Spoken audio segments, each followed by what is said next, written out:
আনোয়ার মোহনবাগানের প্লেয়ার, আইনত চুক্তিতে অনেক কিছু আমরাও পড়ছি। আনোয়ার কোন চুক্তিবদ্ধ প্লেয়ার মধ্যিখানে কোথাও যেতে গেলে তার এনওসি দরকার। ও এনওসি দেওয়ার আমাদের কোনো ইচ্ছা নেই। তো এবার তার জন্য ও এআইএফএফ এ গেছে।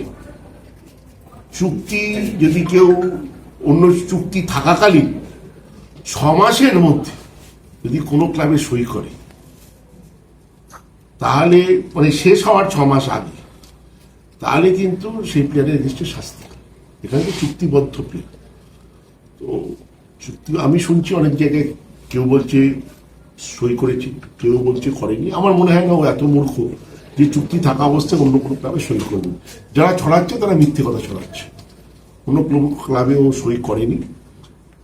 তো গেছি এআইএফএফ তে, সিদ্ধান্ত নেব না। সেন্ট্রাল রেজিস্ট্রেশন সিস্টেমে আলোচনায় আমি ওই আইনের তত্ত্বতে যেতে চাই না। আমি পরিষ্কার বলে দিচ্ছি, আনোয়ার মোহনবাগানের প্লেয়ার, চুক্তিবদ্ধ প্লেয়ার, মোহনবাগানেই থাকবে। এবার সে যদি অন্য কোথাও যেতে চায়, চুক্তি ভঙ্গ করতে চায়, আমরা ওকে এনওসি দেব না। এবার চুক্তি ভঙ্গ করতে গেলে ওকে এআইএফএফ যেতে হবে। এআইএফএফ আমার মনে হয় না আইনের বাইরে কোনো সিদ্ধান্ত নেবে।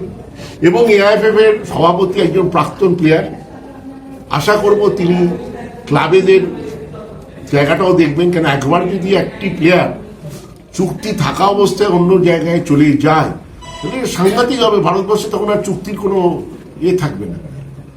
সেরকম আমার মনে হয় না কেউ করবে। আইন ভেঙে কেউ কোনো কাজ করবে। আপনাদের কাছে এআইএফএফ থেকে কোনো কিছু আসেনি? আপনার প্রশ্নের আমি উত্তর দিয়ে দিয়েছি। যদি এর বাইরে আপনাকে আমি যা বলার ওখানে বলে দিচ্ছি। আগের দিন আমরা ডার্বিতেও দেখেছি সেভাবে মোহনবাগান সমর্থক হয়নি, প্রায় গ্যালারি ফাঁকা। সেটা নিয়ে আপনি কিছু বলছেন? এবং গত বছরের লিগের খেলায় আপনি ছিলেন, মোহনবাগান ইস্ট বেঙ্গল ছিলেন, কত লোক হয়েছে? আমি এবছরের কথা বলছি। আমি গত বছরটাকে প্রশ্ন করছি। হ্যাঁ, গত বছর লোক হয়েছে। লোক হয়েছিল? গত বছর হয়নি, ডার্বি হয়নি গত বছর। মানে এবছর বছর অডিয়েন্স আমি আপনাকে একটা প্রশ্ন করেছি, সেই প্রশ্নের আপনি উত্তর দেবেন। গত বছর লোক ছিল না? গত বছর কত লোক ছিল? খেলাই হয়নি না। কোথায় যাচ্ছে ডার্বি? ডার্বির অবস্থা গত বছরই সবচেয়ে বড় অ্যাডভার্টাইজমেন্ট। আপনারা এই বছর নিয়ে কেন কথা বলছি লোকে আমি বুঝতে পারছি না। আগে তো গত বছরটা নিয়ে কথা হোক, যে নৈহাটিতে ডার্বি হচ্ছে, সল্টলেক স্টেডিয়াম তৈরি হচ্ছিল ডার্বির জন্য। মোহনবাগান খেলার টিকিট ছাপা হবে না, লোক আসবে এমনি খেলা দেখবে।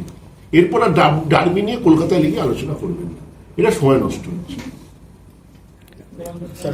মনিনা কবে আসছেন? যদি সব সময়ের মধ্যে জানতে হবে। আপনার 29 জুলাই প্র্যাকটিস শুরু, মনিনা কবে আসবেন আপনার তাতে নিয়ে কি হবে? আপনি ব্যাগ বই পেন নিশ্চয়ই।